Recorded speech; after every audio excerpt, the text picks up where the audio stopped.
God Ahura Mazda, protect this country, Persia, from a hostile army, from famine, and from the lie.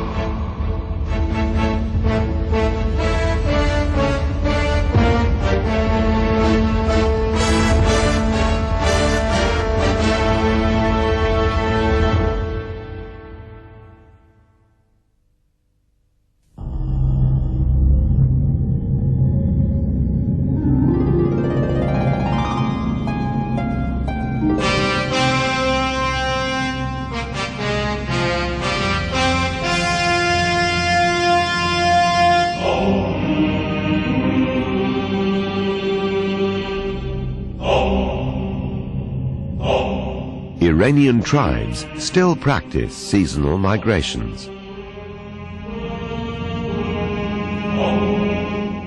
About 3,000 years ago, similar migrations on a grander scale changed the whole history of the ancient world. The Aryans, who constituted a branch of Indo-Europeans and who had first settled in the southern Siberian plains, started their southward migration no later than the beginning of the first millennium BC. The fertile foothills of Zagros soon became their new homeland.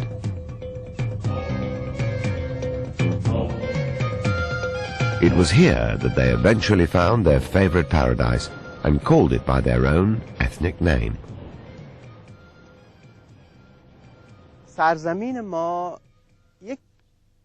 Our homeland is a very extensive country. It has got its name from the name of the Aryan people. Its old form was Airan Khashatra, meaning the land or kingdom of the Aryans. And this was subsequently developed to Iran Shah and shortened to Iran. A number of prominent Aryan tribes, such as the Medes, Persians, Khwarezmians, Sogdians, Bactrians, and Heratians, settled in this extensive country, and banding together under the leadership of the Medes and Achaemenids, they created a great state. These people believed in a sort of monotheism, which was reformed and made more ethical by Zoroaster. They considered natural phenomena, such as water, wind, earth, and fire, as divine attributes. But it would be a mistake to regard them as worshippers of those elements. This distinction is made perfectly clear in the Shahnameh, or the Book of Kings, the epical history of Iranian people. Our ancestors' faith was throughout ages the worship of God, none other indeed. Don't call them fire worshippers then, for they revered God, who is all good. They held then the fire of lovely colour as Arabs hold today the stone for altar.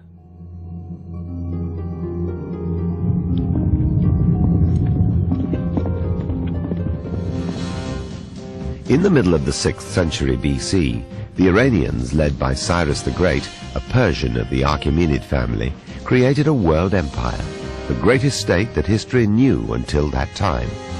His son Cambyses added Egypt to it and was succeeded by his cousin Darius the Great, who ruled for 36 years.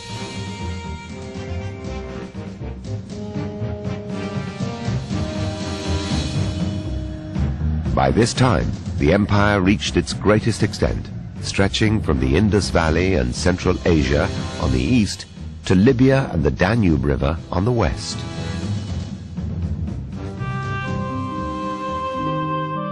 The characteristics of the Persian Empire were respect for the subject people, religious tolerance, promotion of trade, art, and culture. The Persian kings did not live in a single place during the entire year. They migrated seasonally. They resided in Babylon and Susa during the colder months, and Ekbatana, in the cooler foothills of the Alvand, served as their summer capital. These three cities were the political, economical, and administrative centers. But there were two other cities in the heartland of the empire which were regarded as ritual and sacred capitals.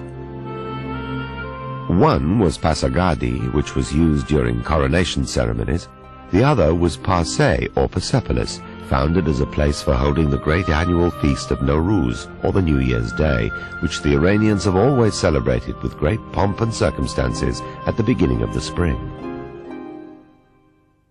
Persepolis is the Greek designation for the city that was originally called Parsi by the Persians, which applied to both the city and its acropolis. The name is attested in Achaemenid inscriptions, but after the fall of the Persian Empire and the destruction of the city, people were no longer able to read royal documents, so they forgot the memory of Achaemenids and the very name of the city. Later, the Sassanids called it the 100-columned. On the other hand, in Iranian tradition, a king called Jamshid was the symbol of kingship, organizer of the society, and builder of magnificent stone palaces. It was believed that he instituted the New Year's Day feast, when his subjects bore him upon his throne from one palace to another. All these were recalled by the builders of Persepolis. So people came to call the site Takht-e Jamshid, meaning the throne of Jamshid, a name which has been current for 1,000 years.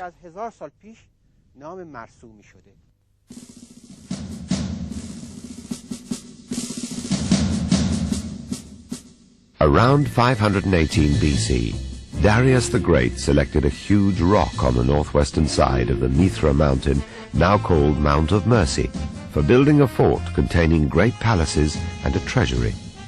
The majestic structures were built during the reigns of Darius, his son Xerxes, and his grandson Artaxerxes I.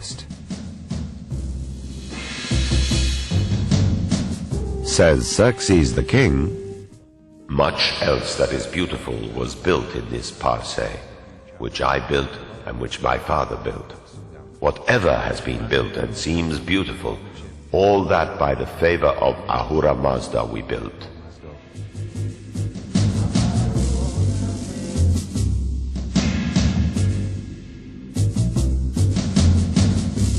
It took many years for this giant platform, covering more than 125,000 square meters, to become prepared for the construction of the palatial complex.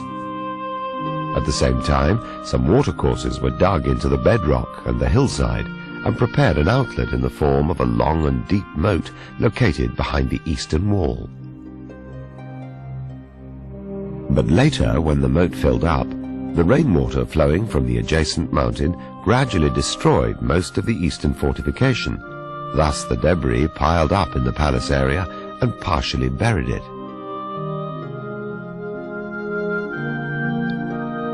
It was in the early 20th century that archaeologists excavated the site and revealed the original features. It became clear that Persepolis, which was the Acropolis of Parse, contained several important quarters. The entrance main staircase and a gatehouse.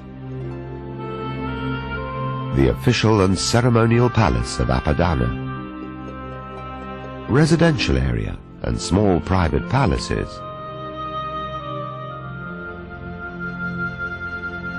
The royal treasury. The 100-column hall.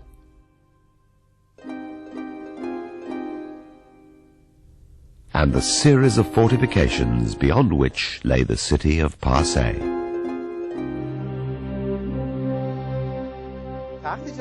Persepolis is the ruined citadel of the city of Parse, and this, here, is the fortification wall.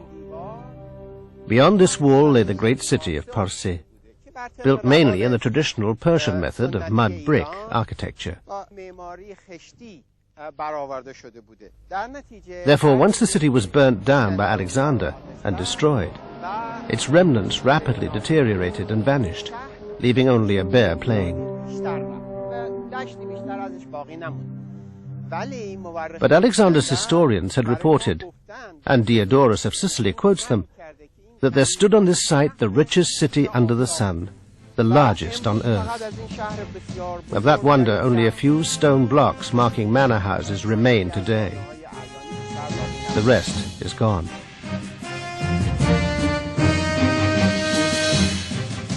Now let us describe the main parts of Persepolis. The entrance stairway.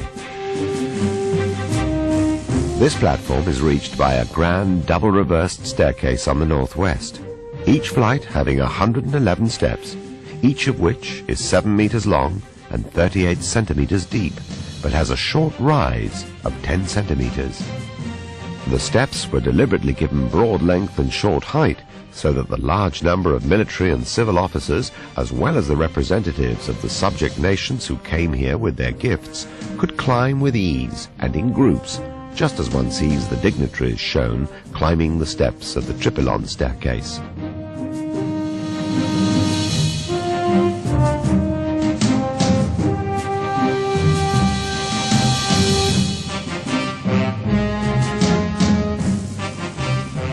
To the east of the grand stairway lies a small palace named in its inscriptions as the Gate of All Nations.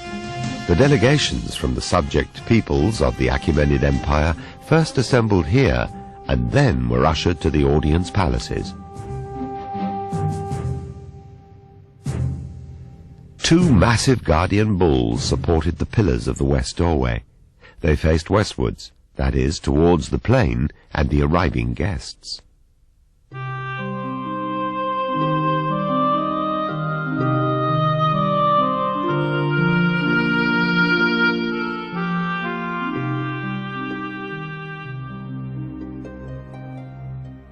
Passing through this entrance, they entered a large four-columned hall, which served as a waiting room, and sat on a bench of black marble-like stone, 52 centimeters high and 52 centimeters deep, abutting the walls. Delegations of various peoples came here from every corner of the Persian Empire, and arranged in groups according to the distance of their lands from Parsi.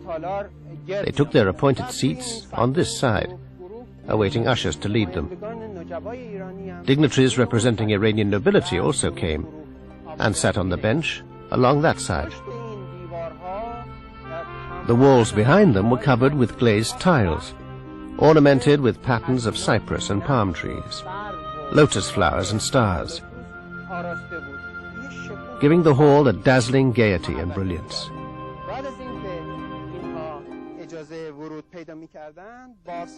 The master of ceremonies, who stood on this platform, observing the audience hall, was given a sign by the chief of protocol, standing next to the king in the Apadana, to send forth the delegates, one after another. The delegates proceeded through the southern doorway, while Iranian dignitaries passed through the eastern doorway. The eastern doorway is similar in shape and size to the western entrance, but here, instead of the guardian bulls, a human-headed winged bull supports each pillar.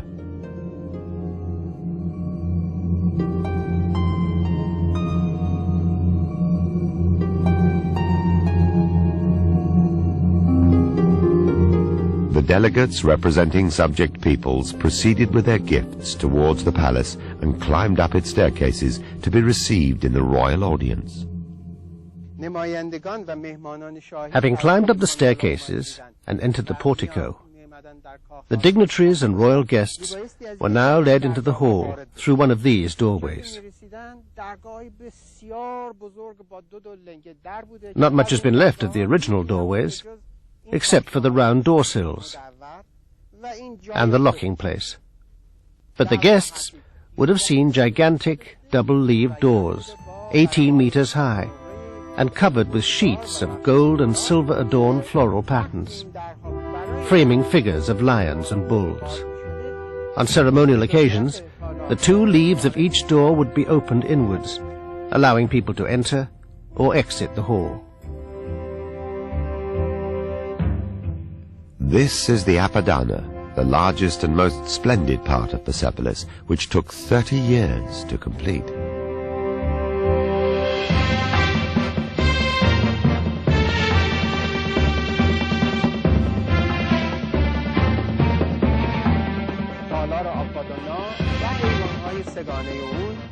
The Apadana Hall and its three porticos are the most magnificent monuments of the ancient world. It covers an area of 3,600 square meters, and its tall, slender columns, reaching a height of nearly 20 meters, are unparalleled in beauty and stature. Its walls were adorned with glazed tiles, decorated with variegated floral motifs, rows of cypress and palm trees, files of soldiers, even cuneiform inscriptions. The floor was covered with costly carpets and rugs. After entering the hall, the dignitaries and delegates representing subject nations were received in audience by the great king, and the Nowruz, or New Year festival, reached its climax. Of the 72 columns originally supporting the Apadana's roof, only 14 are still standing today.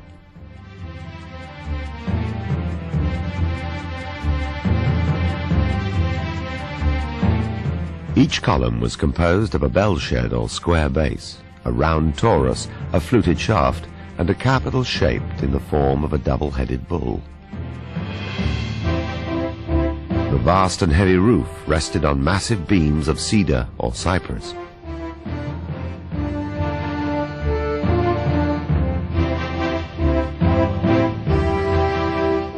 The capitals of the eastern portico, however, had a double-headed lion.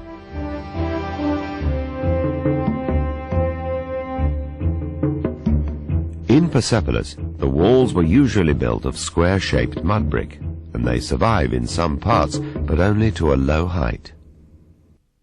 I am now walking on the remnant of the Apadana's wall, trying to measure its width. It's nearly 6 meters. It originally stood to a height of 22 meters and surrounded the main hall. The roof, which rested on this wall, and 72 columns, covered a vast area, almost as large as a football field.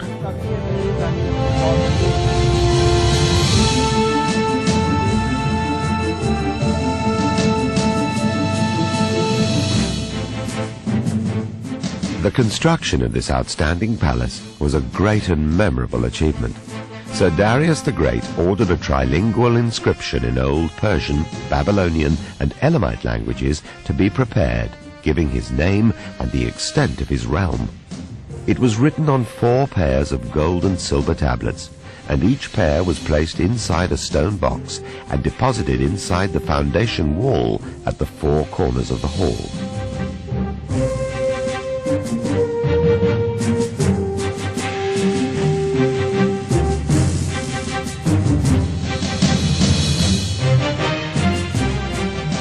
The most beautiful and important part of the Apadana, and indeed of Persepolis, is the eastern portico, which is adorned by exquisitely beautiful and magnificent sculptured reliefs. Among these, 12-petaled rosettes and cypress trees are of particular interest. In ancient Iran, this evergreen tree was regarded as auspicious and paradoxical, and the 12-petaled rosettes, besides being valued for their beauty and fragrance, were probably viewed as symbolizing the 12 months of the year, and the framing bands of these flowers and rows of the cypress and palm trees were interpreted as symbols of perpetual happiness and prosperity.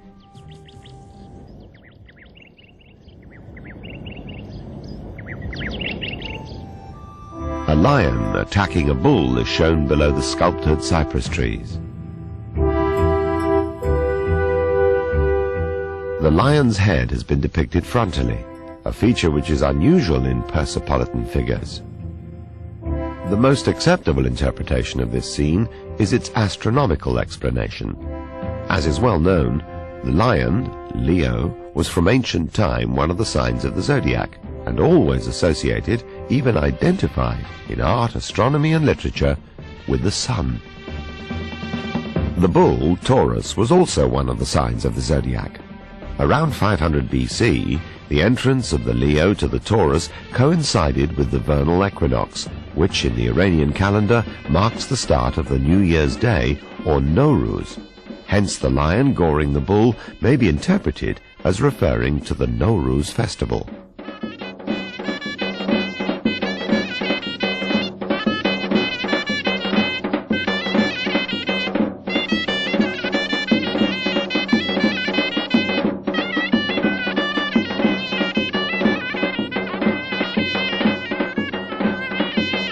The inner facade of the stairway facing the courtyard is sculptured with lines of soldiers, dignitaries and courtiers adorning one wing and 23 gift-bearing delegations on another.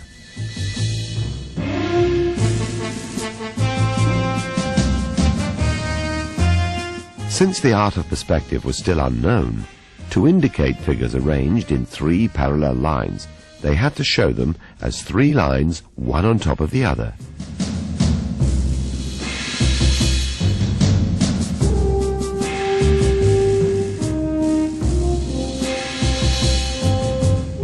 According to classical authors, the elite corps of the Persian army consisted of 10,000 selected foot soldiers, whose number never changed, because as soon as one died or was taken ill, another replaced him.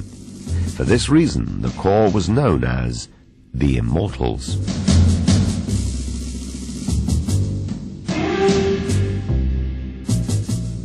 We are told that their uniforms were very colourful and shone with brilliant golden and purple designs.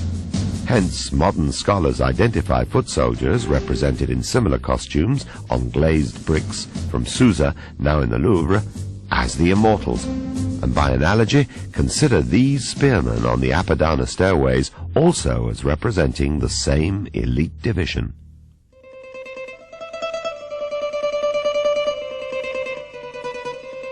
The Immortals are followed by the dignitaries of the Persian Empire. They proceed in 2 lines. Most are shown not with the traditional rigidity associated with court rules, but relaxed, chatting to one another.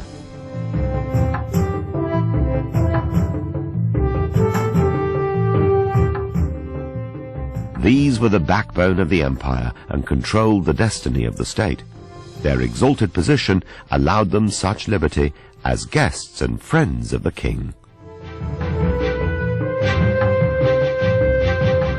Most of these noblemen carry a lotus-like blossom or flower, and some hold round objects like apple or coloured egg, all of which are still associated with the Nowruz festival.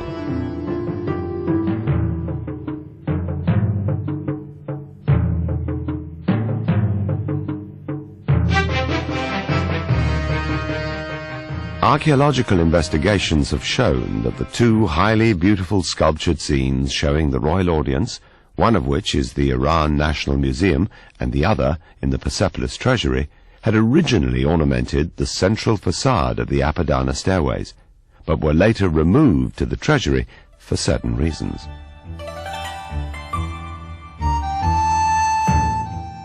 Undoubtedly, they depict the highlight of the royal audience. The king is enthroned under a canopy, and the heir to the throne and several senior officials stand behind him, while the master of ceremonies stands before the throne and reports on the proceedings of the festival, and ushers introduce, group by group, the gift-bearing delegations who have assembled from all parts of the empire.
One of the first palaces built on the Persepolis platform was the Tachara. It is located to the southwest of the Apadana, facing south, that is, to the sun.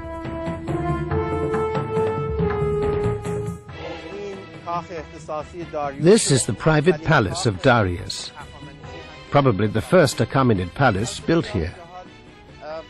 It's quite impressive and interesting on many points. For one, its facade was exactly modelled on Achaemenid royal tombs from Darius onwards. And secondly, the artistic works have been worked to such a refined polish and beauty that people often called it the Mirror Hall.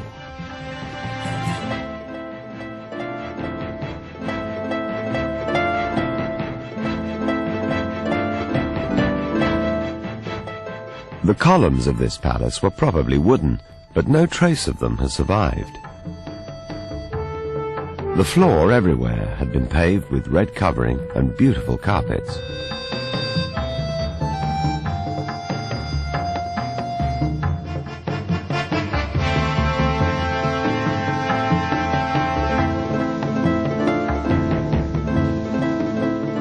Close to the Mirror Hall, the palace of Xerxes, known as the Hadish, was built on the south side of the terrace. It measures 2,550 square meters, and its floor stands 18 meters above the plain. Unfortunately, very little of it has survived Alexander's fire, which probably started right here.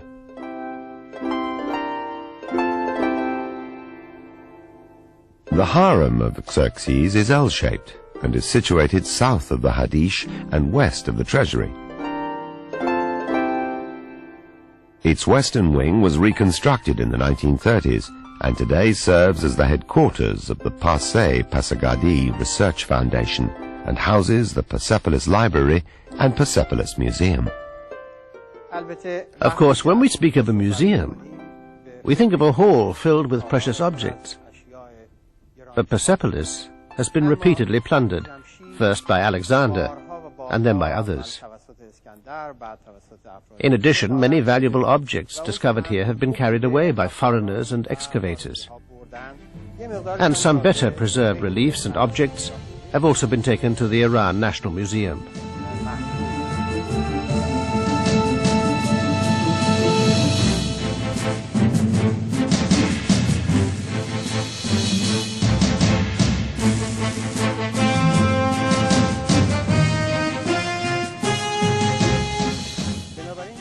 Therefore, one should not expect to see this museum as a treasure house of many objects in precious materials, or a perfect state of preservation. However, this is an authentically reconstructed Achaemenid structure, built by the German architect Professor Friedrich Krefter in the 1930s. The column bases, tori, fluted shaft and capitals have all been fairly authentically reconstructed, making this a vivid example of an Achaemenid hall, where one can see how such a room received its light from doorways and windows. And everywhere, the features of Achaemenid architecture are accurately reproduced.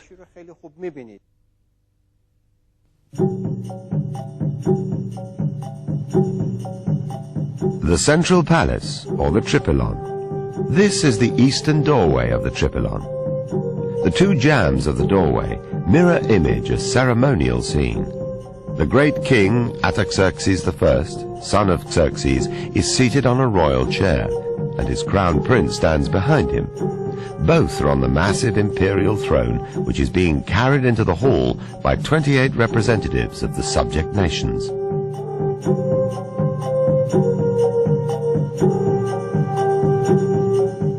The armlets and crowns and other adornments of the royal figures were originally made of precious materials and set into the stone, but they have long since vanished.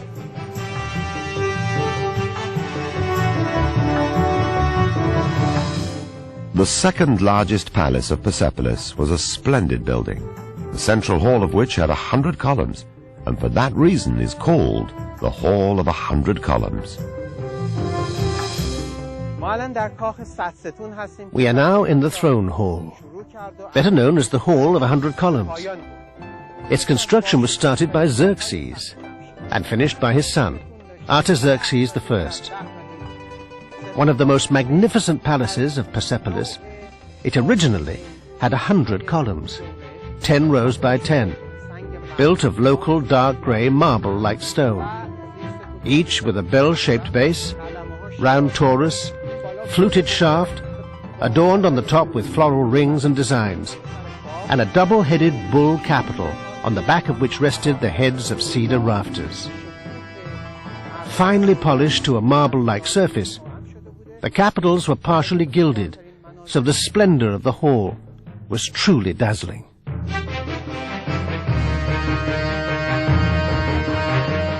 Some of the most beautiful Achaemenid artworks have been found in this area.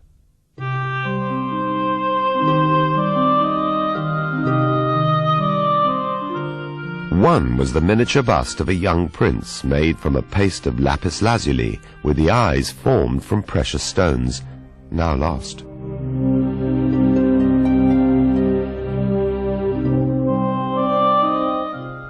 Another was a small tile made of the Egyptian blue ornamented with the figure of an eagle with outstretched wings. Such a figure was the royal ensign of the Persian Empire, and from there it was probably adopted in the Western world as national emblem of many countries.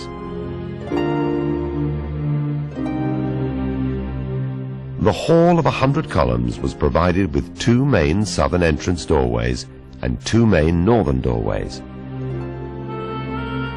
The jambs of the southern doorways are ornamented with the figures of the great king in audience and representatives of the subject nations carrying his throne.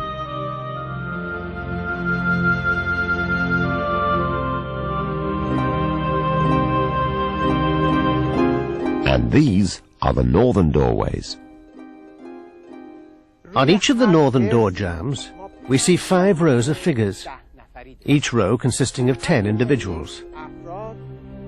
Each figure is shown from one side on one door jamb, but from the reverse side on the corresponding door jamb of the other doorway. To demonstrate this mirror image representation, let us take the 4th figure. We see that he wears his sword on the side which is seen frontally, but his bow case on the side which is almost hidden from view. Now, if we look at the sculptures on the corresponding jamb of the other doorway, we see the same 4th figure from the reverse side, so that this time his sword is hidden from view, but his bow case is fully visible. The 2 representations make up a complete figure in the round, as it were.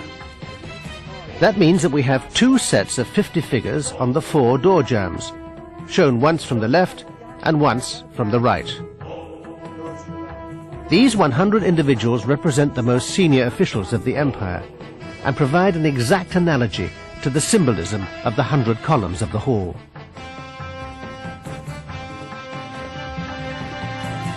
To the north of the Hall of 100 Columns, an unfinished gate could be seen.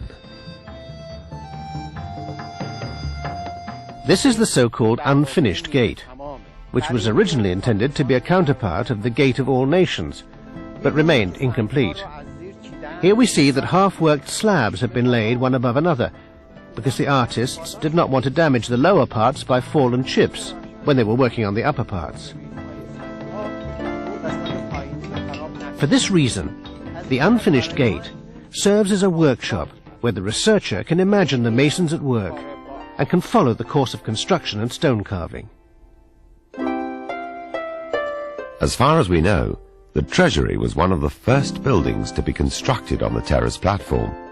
Its remains are still imposing.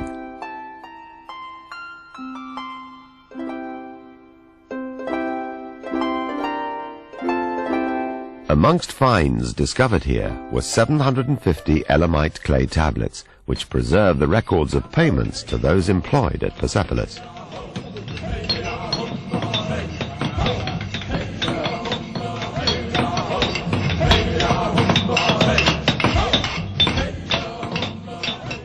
This archive is very important for throwing light on the administration of the work and state of workers at Persepolis. They give information on the division of work, the ethnic background of many employees, and their classification according to skills and gender. It has become clear that the state employed large numbers of workers at Persepolis, both men and women, and paid them adequately in kind or cash according to their skills and nature of their work. Two Achaemenid kings, Artaxerxes II and Artaxerxes III, had their tombs cut into the rock above Persepolis in the hill of the sacred mountain of Mithra, now called Mount of Mercy. Both of them have a facade which copy that of the Tachara, or Palace of Darius.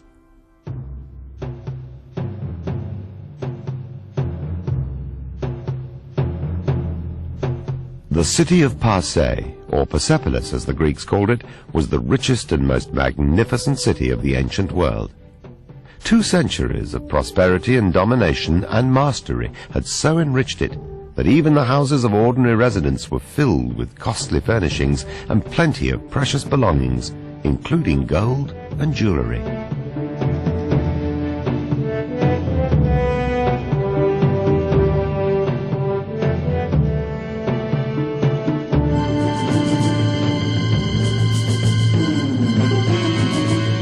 But its prosperity came to an end early in 330 BC.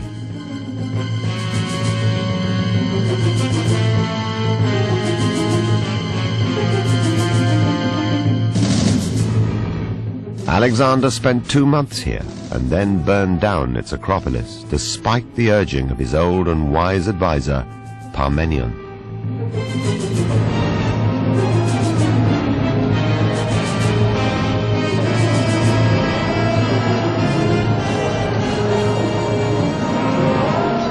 It seems that the torching started in the beautiful palace of Hadish.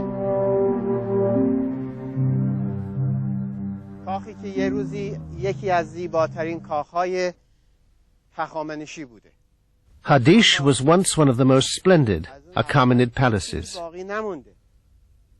but it is almost completely destroyed by fire.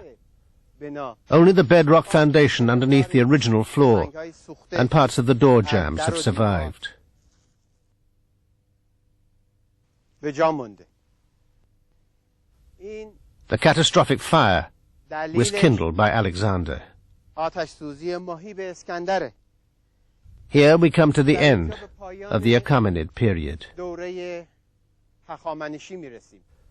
Persepolis, which was once the crown jewel of world architecture, and the city of Parsi, which was once the most splendid town under the sun, all fell victim to Alexander's invasion and fire.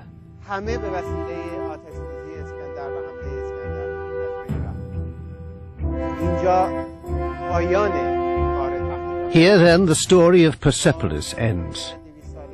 But its memory survives, always associated with those who built it and he who destroyed it.